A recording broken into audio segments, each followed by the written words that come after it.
जोहा, any regret in life? आप तो बहुत यंग है मगर जो भी अब जिंदगी गुजरी है अब तक। वसीम भाई, मैं फर्स्ट ईयर में थी तो मैंने तैयारी तो MCAT की थी, मेडिकल के टेस्ट की, और जाहिर सी बात है फिर वही कोशिश सेकेंड ईयर में भी रही। लेकिन मेरे कुछ हालात ऐसे हो गए कि वालिद ने और वालिदा ने ये कहा कि आप मेडिकल की फ़ील्ड को मत चूज़ करें। तो मेरा इरादा MBBS डॉक्टर बनने का था, लेकिन मैं क्योंकि प्राइवेट कॉलेजेस में आपको पता है कि फ़ीस भी कितनी ज़्यादा होती है, तो एक दफ़ा जब मेरे वालिद ने मुझे ऐसा कह दिया तो मेरे जहन पे ये चीज़ सवार हो गई कि अगर मेरे वालिद कहते हैं तो मैं उनकी जो भी जिस तरह उन्होंने मुझे गाइड किया है वही करूं। तो ऐसे में मैं अपना MCAT का टेस्ट नहीं दे सकी थी, और फिर मैं अपनी बहन, जो मेरी दरमियान वाली बहन है, हम 3 बहनें हैं, तो उनके कहने पर मैंने BSc honours food and nutrition Kinnaird college से किया और मैं डाइटिशियन बनी। लेकिन ये रिग्रेट मेरी ज़िंदगी में आज तक है कि मैंने MBBS की डिग्री को क्यों परसू नहीं किया, और इस हवाले से मैं पढ़ाई के अंदर बहुत अरसे तक रगड़े खाती रही क्योंकि मेरा इंटरेस्ट सिर्फ MBBS की स्टडीज़ में था। परसू क्यों नहीं किया भी शायद एक अलग चीज़ है, मगर आप कर नहीं पाई। मैं कुछ हालात ऐसे थे कि मैं उस वक्त नहीं कर सकी। लेकिन ये मेरा, जब मैं 1 साल की थी तब से पैशन था कि मैं डॉक्टर MBBS करूँगी और डॉक्टर बनूँगी। तो जब किनेट कॉलेज में मेरा एडमिशन हुआ उससे मुझे खुशी तो बहरहाल बहुत हुई, क्योंकि वो लाहौर का मशहूर व मारूफ कॉलेज है और लड़कियों के लिए बेहतरीन तालीम गाह है। लेकिन पहले साल में मैं पढ़ाई के अंदर ज़्यादा इंटरेस्ट नहीं लेती थी, तो उसकी वजह से चुप चुप कर मुझे रोने की आदत थी, क्योंकि मेरा पढ़ाई के अंदर इंटरेस्ट डेवलप नहीं हो पा रहा था। समझ ही नहीं आता होगा आपको कि हो क्या रहा है। जी बिल्कुल। मेरे जहन में मुख्तलिफ ख्यालात थे डाइटिशियन की डिग्री को परसू करने के हवाले से, लेकिन किनेट कॉलेज के अंदर ही जब मैंने रेडियो पे as a public health speaker काम किया तो आहिस्ता आहिस्ता चीज़ों का जाविया मेरे जहन में बदलता चला गया। और फिर जब किनेट कॉलेज के ही प्लेटफॉर्म से मैंने नियो TV पे अपना पहला मॉर्निंग शो किया तो उससे मुझे एक बेहतर एहसास हुआ कि मेरी डिग्री भी कुछ ख़ास है और वो MBBS की डिग्री से किसी लम्हा भी कमतर नहीं है। और आप जानते होंगे वसीम भाई कि ऑस्ट्रेलिया, न्यूयॉर्क, अमेरिका सारे में न्यूट्रिशन और डाइटेटिक्स का इतना स्कोप है कि वहाँ पहला डिपार्टमेंट न्यूट्रिशन और डाइटेटिक्स का बनता है और बाद में एलोपैथिक मेडिसिन का। ठीक है sir, any regret in life Chand sahab? 1977 में जब मार्शाल्लाह लगा तो वलीमे के दिन, जिस दिन मेरा वलीमा था उस दिन मुझे अरेस्ट कर लिया गया और शाही किले बंद कर दिया गया। ओए होए, वो तो आज तिकर तानू ताने पहनते होंगे। बिल्कुल पहनते हैं जी। ओए होए होए कि मुकलावे ते जाना सी तो मुंडा जेल तो हो गया। मुंडा जेल चला गया। अच्छा, आई एम सॉरी। ये अब जैसे ये अजीब चीज़ होती है कि जो चीज़ें बहुत तकलीफ दे, बहुत ही वैसी होती हैं, ख़ासतौर पर अगर उनसे कोई खुदा न खास्ता मौत वगैरह ऐसा कोई हादसा वाक़या ना, बाद में आदमी बिल्कुल और तरह से उनको देखा होता है। बट इवन देन जी बहुत ही तकलीफ दे बात थी। जो वो आपको रिग्रेट है आज तक? बेशक, मतलब ये है कि भाई वलीमे के दिन तो लड़का बड़ा खुश होता है, मगर वो खुशी के साथ एकदम ऐसा झटका लग गया कि अगले आए आके ले गए, जाके पकड़ा और जाके पुरानी नारकली थाने बंद कर दिया। कितने अरसे बाद आप फिर अगले दिन मैं 15 दिन बाद शाही किले में रहा। तो शाही किले में तो उस जमाने में बहुत सारे लोगों को बहुत मार पड़ती थी। हाँ, ऐसे ही होता था उस वक्त तो बेखा में बेगम साहबा को बहुत यानी कि होता है कि बड़ा वो तकलीफ भी हुई होगी और उनको बुरा भी शायद लगा हो, मगर आज बेखा में फख्र करती होंगी आप पे। शुक्र है, सारा खानदान इस बात पे फख्र करता है कि उस वक्त से लेके आज तक, स्टूडेंट लाइफ से लेके आज तक पार्टी के साथ है। जमहूरियत के लिए पार्टी को, शादी के दूसरे दिन अगर पार्टी को नहीं छोड़ा, पार्टी के साथ रहे। सबसे बड़ी बात तो ये है ना। हाँ, पाकिस्तान में जमहूरियत के लोगों ने बड़ी बड़ी कुर्बानियाँ दी हैं, बहुत कुर्बानियाँ दी लोगों ने। और डिक्टेटरशिप के खिलाफ ये मुल्क जो है, ये आज भी बेशतर अवाम जो है उसके खिलाफ आज भी खड़ी हो जाती है। कमाल है। मोहतरमा, ये फरमाइए कि हैप्पीएस्ट मोमेंट आपकी ज़िंदगी का?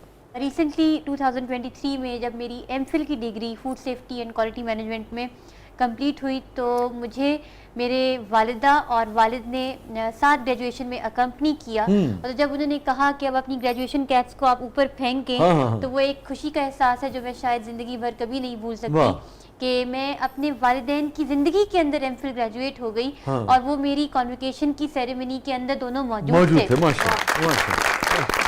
चंद साहब, सबसे पुरमुसर्रत लम्हा आपकी जिंदगी का?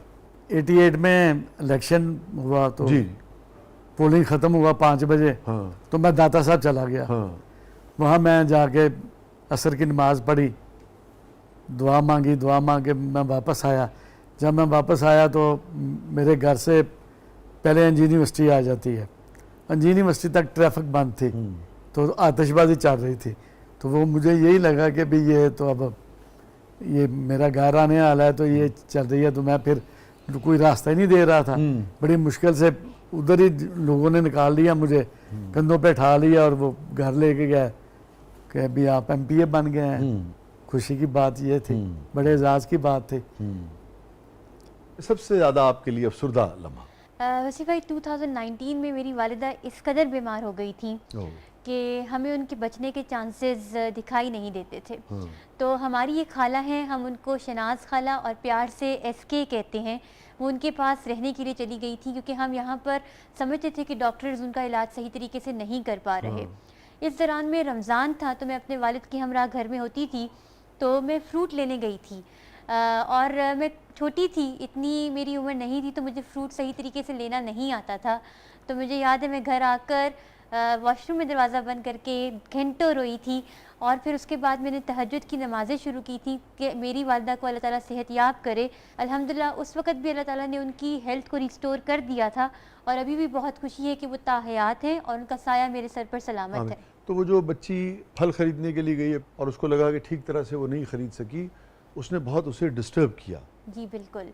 Very sad, very sad. ये नाज़रीन बड़ी अहम बात है हमारे यहाँ बच्चों के लिए, नौजवानों के लिए, जो टीनेजर्स हैं, कोई प्लेटफॉर्म्स उस तरह से मैसर नहीं है कि हम उनसे बात कर सकें, जान सकें। आखिर उनके भी तो कुछ इश्यूज़ होते हैं, उनके भी कुछ मसाइल होते हैं, उनके भी कुछ प्रेशर्स होते हैं, वो भी उदास होते हैं, वो भी गमगीन होते हैं। कैसे उन्हें उन मसाइल से, उन गमों से, उन दुखों से, उन प्रेशर से बाहर लेकर आना है। सपोर्ट सिस्टम होता है फैमिलीज़ में, मगर हमें लगता है कि भाई ये जो आदमी जब तक बहुत ही प्रैक्टिकल लाइफ में नहीं आया, शायद उसकी ज़िंदगी में कोई दुख, कोई गम, कोई परेशानी नहीं है। हालांकि बाज़ औक़ात कुछ चीज़ें ऐसी होती हैं जो सारी ज़िंदगी के लिए उसकी शख्सियत को नुकसान पहुंचाती हैं, तोड़ फोड़ देती हैं, ट्रॉमाज में कन्वर्ट हो जाते हैं बहुत सारी चीज़ें जो है। तो बच्चों से, अपनी यंगस्टर से भी बात करनी चाहिए, उससे पूछना चाहिए, उससे जानने की कोशिश करनी चाहिए, उनका भी कथारसिस होना चाहिए, उनको भी अपना दिल हल्का करने का मौका हमें फराहम करना चाहिए। चंद साहब, आपकी ज़िंदगी का सबसे गमगीन लम्हा? 93 में बाई इलेक्शन हुआ था, तो मैं बाई इलेक्शन में मैं उम्मीदवार था। तो उस वक़्त रिज़ल्ट आ रहे थे, तो हर तरफ से मैं जीत रहा था। फिर एकदम ये हुआ कि भी मैं कोई तकरीबन 300-400 वोट से हार गया हूँ। अब्बास शरीफ साहब मेरे मुकाबले में थे, वो एक्चुअल में वो इलेक्शन जीता हुआ था। जुलूस निकाल के मुझे लोग लेके गए थे कि भी हम जीत गए हैं। फिर एकदम एक सरकारी एहलकार आया, उसने आगे मेरे कान में कहा कि आप इलेक्शन हार गए हैं, आप ये जो जुलूस निकाल रहे हैं इसको देख लें आप। तो मैं फिर, मेरे लिए वो बड़ा मुझे शॉक लगा कि भाई जो रिज़ल्ट आ रहे हैं उसमें तो हम हर जगह से लीड कर रहे हैं, जीत रहे हैं, तो ये क्या हुआ। और वो जो होता है इसमें, जो पीछे बैठ के जो हाथ दिखाए जाते हैं, उनमें मेरे साथ भी ये हाथ हुआ था कि वो इलेक्शन मैं जीता हुआ था, पीपल्स पार्टी जीती हुई थी, मगर वो हरा दिया गया था। ठीक, देखिए वो ज़रदारी साहब ने भी कहा था अरोज़ का इलेक्शन जी।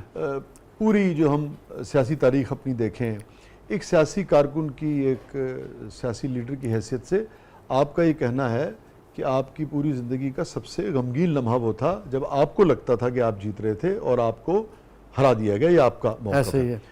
अब आप क्या समझते हैं कि ये गिला तो तकरीबन हर पार्टी को कहीं ना कहीं, कभी ना कभी रहता है, और आपका ये कहना है कि जो लोग पीछे रह के करते हैं, मगर पीछे रह के अगर कोई करता है, मगर जो भी कुछ है उसमें सियासतदान या दूसरी पार्टियां शरीक होती हैं। अब आप क्या समझते हैं कि तमाम तर गमगीन लम्हों से गुजरने के बाद भी सियासतदान क्यों गेम के रूल्स नहीं बना सके, कोई भी कि मुनसिफाना इलेक्शन जो है वो हो सके? कोई भी हुकूमत हो बरसे इक़्तिदार, उसको ये चाहिए कि खुदा के लिए वो इस मुल्क में इलेक्शन गैर जानबदार करा दे, कोई इलेक्शन जीते, जिसको पाकिस्तान के अवाम वोट दें उसको वो माना जाए, वो रिजल्ट माना जाए। क्या पीपल्स पार्टी ने, आपने भी, आपका कहना है कि आपके साथ ज्यादती, आप लोगों ने ये सब कुछ सहने के बाद भी क्या ऐसा हुआ कि जब उसके बाद मौका मिला आपने कहा कि नहीं हम इसका हिस्सा नहीं बनेंगे? मगर तारीख तो बताती है कि ऐसा नहीं हुआ, सब अपने अपने मौके पे हिस्सा रहे। हिस्सा तो रहे, मगर हमेशा पाकिस्तान पीपल्स पार्टी ने ये कहा कि इलेक्शन गैर जानबदार हो, इलेक्शन गैर जानबदार हो, मगर ये इस मुल्क की बकाई इसी में है, पाकिस्तान के अवाम की बकाई इसमें है, पाकिस्तान की सबसे बड़ी खिदमत ही ये होगी कि इलेक्शन गैर जानबदार हो। जो आपको बहुत तकलीफ देता है, जब मौका मिलता है तो वही जख्म उसी तरीके से मुखालिफ पर जब लगता है तो ना आप उसके हक में खड़े होते हैं ना उसको रोकते हैं, तो क्या उसका फ़ायदा? तो कुछ भी नहीं हुआ, एक सर्कल है। पीपल्स पार्टी तो कभी भी इस चीज़ का हिस्सा नहीं रही। पीपल्स पार्टी ने तो हमेशा यही कहा कि मुल्क में जमहूरियत होना चाहिए, आइन की बालादस्ती आप समझते हैं होना चाहिए। सिंध में, अंदरून सिंध में जितने भी इलेक्शंस हुए पिछले 6-7 दिहाइयों में, सारे दुरुस्त थे? पीपल्स पार्टी की गवर्नमेंट की मौजूद, आप समझते हो सारे दुरुस्त थे? बिल्कुल दुरुस्त है। चंद साहब, नो कमेंट्स।